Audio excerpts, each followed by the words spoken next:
Cəmiyyətin gücünə baxanda bir həqiqəti görürük. Ən böyük dəyişikliklər hər zaman təhsilli qadınlardan başlayır. Çünki təhsilli qadın yalnız özünü deyil, ətrafındakı hər kəsi yüksəldir. Təhsilli ana bir evin deyil, bir nəslin düşüncəsini formalaşdırır. Onun öyrətdiyi bir söz, verdiyi bir dəyər, yaratdığı bir vərdiş bəzən bir ömrü dəyişir, bir həyatı dəyişir. Bir ana maariflənəndə evdə sevgi artır. Bir qadın güclənəndə ailə də güclənir. Bir qadın öyrənəndə cəmiyyət irəli gedir.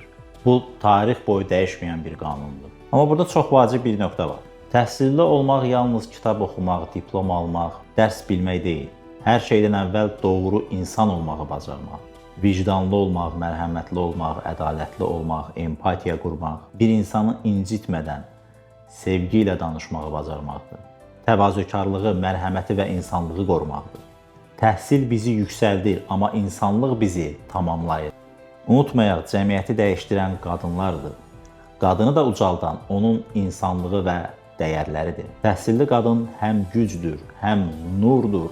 Ali insani dəyərlərə sahib təhsilli qadınlar cəmiyyətimizin və dünyamızın gələcəyinin memarlarıdır. Bayramınız mübarək, əziz qadınlar.